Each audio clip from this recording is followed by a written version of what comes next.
Watch Harrisburg School District's ESSER Update on one-time federal funding to support innovative teaching, unfinished learning, and to meet the growing needs of our students and schools due to the COVID-19 pandemic. This update includes exciting back-to-school information. I'd like to turn it over to our last presentation this evening, and our most important, because we're going to talk about our students and as far as learning and our unfinished learning plans for our students and how that will tie to our ESSER funding for the current school year and then 22, 23, 23, 24. So I'd like to turn it over to Dr. Sneath, our Chief Academic Officer. Good evening, everyone. Thank you so much for allowing me to speak on this. This kind of goes right along with what Mr. Celmer was just mentioning regarding the ESSER funding. A large portion of the ESSER funding is allotted specifically for what is coined as learning loss because of the pandemic. We are going to use a different term. I think the term that's more appropriate is unfinished learning, learning that wasn't able to occur because we were closed in the spring of last year, and any deficits in learning that occurred because we were remote. Next slide, please. So one of the things that I'm going to speak with you about, are some of the ideas that we have based on a lot of the feedback that we've received from the community on our surveys, but also from our reading about what other school districts that are very similar to Harrisburg plan to do with this ESSER funding to support learning, to help fill the skill deficits that our students may have experienced because of the pandemic. So in the fall or late summer, one thing that our families can look forward to is bringing kids back and being welcomed in person back to our buildings. Our first big initiative is going to occur on August 26th to 2021.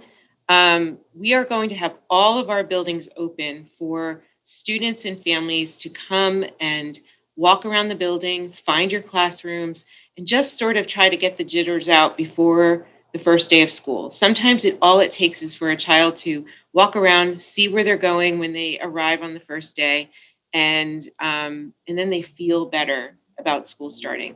With the long gap in between in-person learning, we think this is more important than it ever was. But that is the plan. The first day of school, though, is Monday, August 30th, and the plan for this is back to traditional in-person learning for Harrisburg School District. However, there still may be people who are nervous about sending their children back for in-person learning. And I think the important part of this is through this year, we've really been working on ensuring that we have a continuum of choices for the families of Harrisburg to educate their children the way they feel their children learn best. So you've heard a great deal over the last year and a half or so about the Harrisburg Virtual Learning Academy, which is our virtual learning program in Harrisburg School District that is able to, any child, kindergarten through 12th grade, is able to enroll in this program. One thing that is really important to note, though, is that there's some choice even between when children go to HVLA. There's sort of two different kinds of ways that your child may learn virtually. So I'm going to kind of split them up into options. Option A is for the virtual learners in K-12 that provide the most flexibility and freedom while maintaining the supports needed for children to be successful. In other words, this option A is for the fully asynchronous children, for the children who might have jobs and they might need to do their schooling in the evening, they might need to catch up on the weekends, for families who have unusual schedules and their children have to fit school in according to a parent's work schedule. This is the fully online model where children will not be required to check in with a teacher to get direct instruction online over Zoom. However, we do plan to make sure that there are services and supports for these children so that they are successful. So in this model, our Harrisburg teachers will be the teachers of record, And there will be recorded direct instruction lessons available, sort of in a library for parents and children to access if they're having any kind of difficulty doing their independent work online. Another feature that we want to have in place, because we want our students to be successful with whatever learning form that they choose, there will be virtual and in-person tutoring available for students in HVLA. As I said earlier, this learning may occur in the night or day, throughout the week or weekend, according to a family schedule. The district will provide regular communication with the learning coaches, the parents, the guardians who are supporting their children through this learning.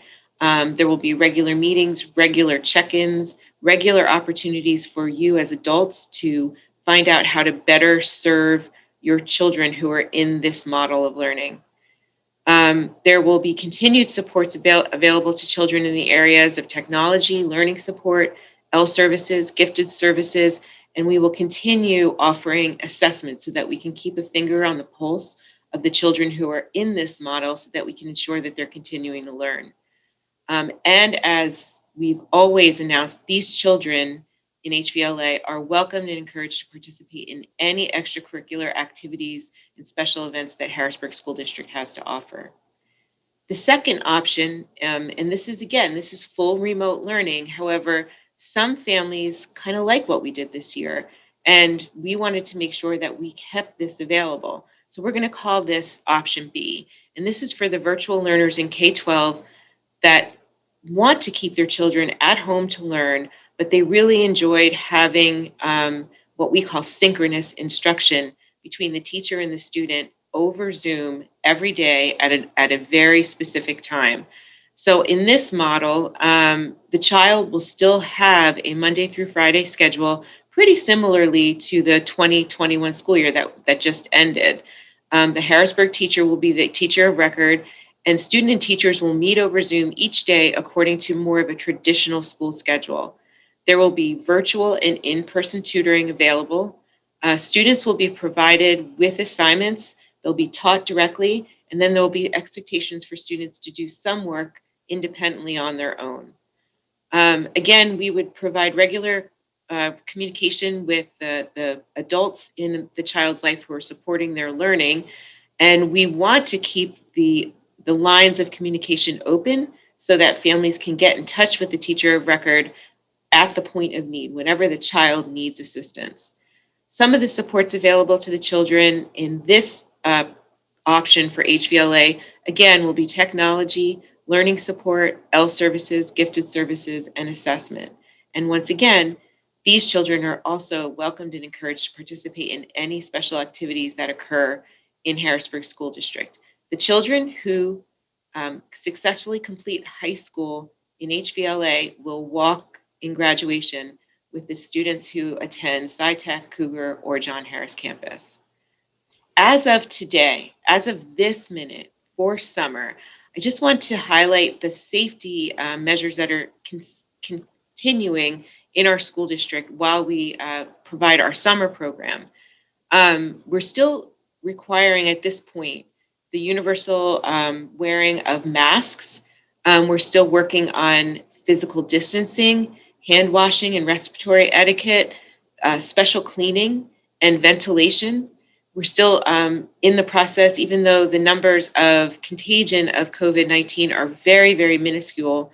If there were to be a case that is brought to our attention, we would participate in the contact tracing as we've done before, the isolation and the quarantining, so that we can keep our students and teachers as safe as possible. We're still requesting that our families do home screenings and do not send their children ill to our schools. We still will support efforts to provide vaccinations in any way that's appropriate for a school district to support. We will still provide appropriate accommodations for children with disabilities in respect to health and safety policies. And we will always keep in touch with our coordination of state and local health officials, because the situation still, even though it's so much improved from what we experienced, we want to be nimble enough to make sure that if the situation were to change, that we can move right to those more stringent safety precautions as we have been doing over the last year and a half, and as we've been doing actually very successfully. Next slide, please. Thank you. A couple weeks ago, we put a survey out. When those ESSER dollars were made available to our school district, we really thought it was important to gather feedback from the school community, the larger community, the local community, and the school community about the best ways to allocate this funding.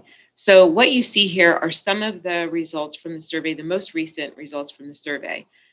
What the percentages mean is the number of participants who chose these topics as the top 3 priorities to address the issue of unfinished learning.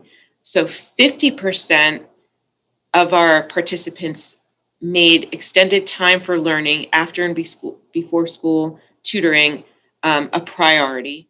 35.8% are requesting special and additional supports for special education students. 34.4% of the participants highlighted technology upgrades, devices, hotspots, and advanced professional development in the use of technology. 34% highlighted the need for additional supports in literacy, and 33% highlighted the importance of the need for increased access to STEM activities, which is science, technology, engineering, and mathematics. Another question that was asked that's really important in this regard is what supports are needed to support the social and emotional health of our students? 60% of the participants highlighted that mental health counseling was very necessary for our students as they return to school next year. 48.8% are requesting support with behavioral health supports.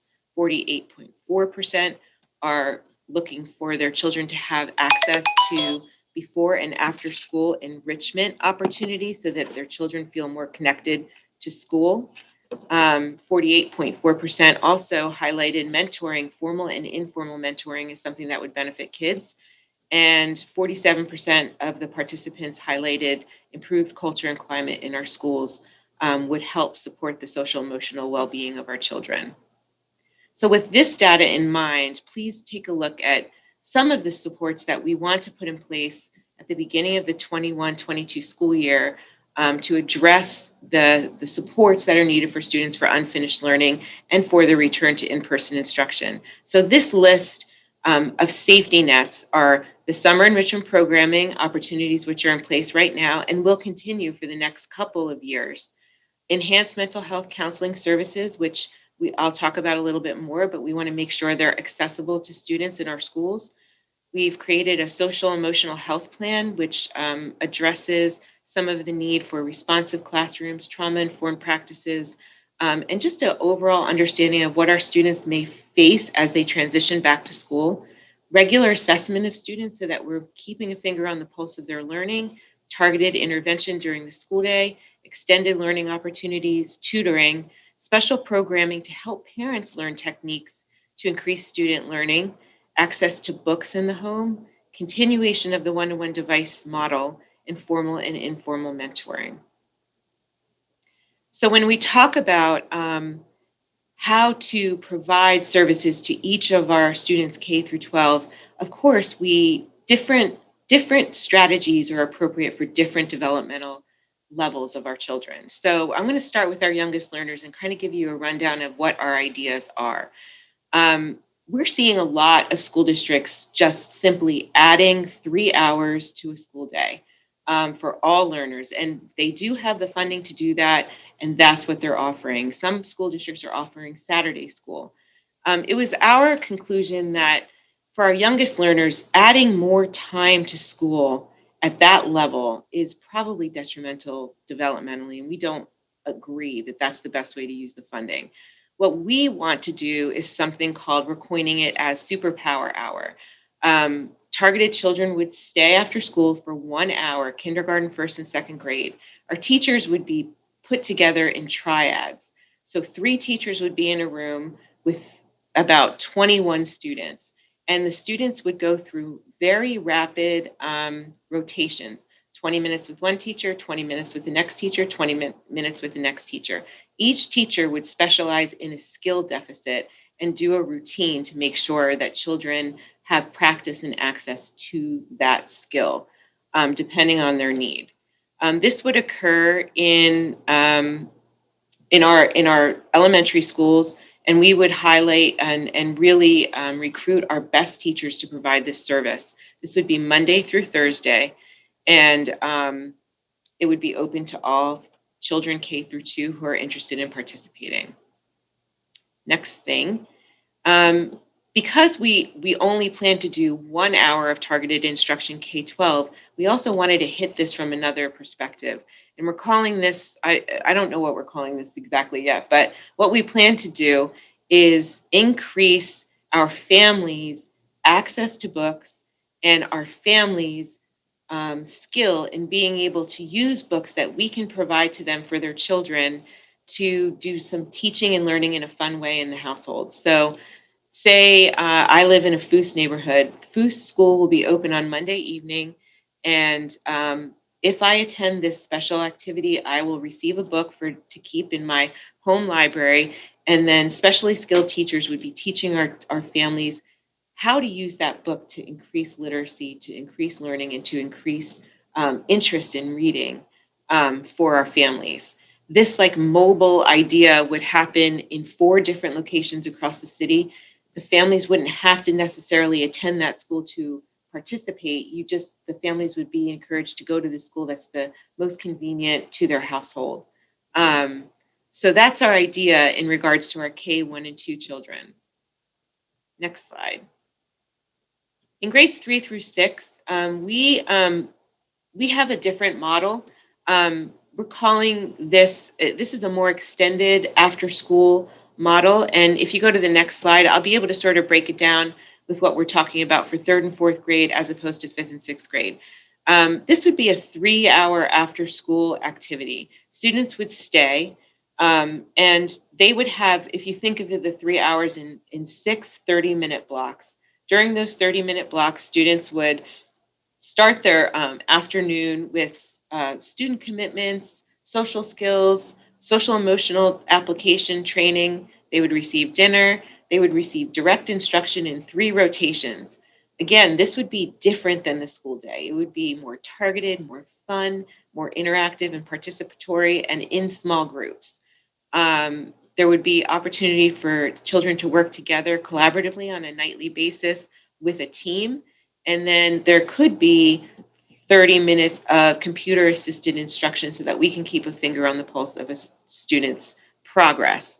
The last half hour would be social emotional learning, in application. It's fun, it's practiced, it's very social, and then students would be dismissed that evening. In 5th and 6th grade, it might look a little bit different. Still, there's 6 30-minute rotations, student commitments, dinner, station rotation, but the rotations might change a little bit. So there still would be direct instruction depending on need. There still would be collaborative time, but we're kind of thinking that time, that other 30-minute block might be homework completion with assistance. It could be project-based, STEM-oriented, and it could kind of float right into the last block of time, which we're really thinking about enrichment opportunities depending on students' interests, anything from the arts to physical activity or intramurals, things like that, community service. So that's sort of the model that we're looking at for 3rd through 6th grade. And then if you look at the next slide, 7th through 12th grade, once again, we're really invested in providing tutoring service at the point of need for our 7th through 12th graders. So the idea would be that we would have tutoring available Monday through Thursdays in various parts of the city. The 7th through 12th grader who are enrolled in the school district can walk or attend the tutoring session anytime they need it. This would be like what you see here is sort of the way we would break it out. Perhaps there could be a tutoring center at Downey, at Camp Curtin, at Melrose, Foose, and then Marshall Math Science. This would be available to any of our 7th through 12th graders if they need it, and we would make sure that we really try to recruit our strongest teachers who can help students that are struggling get past some of the biggest challenges. Again, some of our families might request that that same tutoring is available virtually, and our plan is to be able to provide it virtually as well. The emotional supports for children that we're thinking about are the PD in the area of trauma-informed strategies, something called responsive classrooms, so that we are doing our best to keep children in their natural environment during the school day, even if their behavior becomes a little bit challenging to deal with. We want to have strategies built into the classroom so that students understand and know that they're an important part of their class and that we need them there, and they need to find some self-regulation so that they can stay there in those classes. We plan to enhance the mental health supports through a partnership with PA counseling services at each of our schools at the elementary, middle, and high school levels. Check and Connect is a research-based mentoring opportunity for children that we have in place in some schools, but we plan to expand it. Partnerships with community partners, and then again, formal and informal mentoring. Again, we want to continue. We're really studying our summer program plan right now, and we plan to collect perception data so that we can continue to evolve it so that it's as exciting to students as it can be, and parents feel the most satisfied with it. So we will use the data from this summer to enhance what we offer next summer.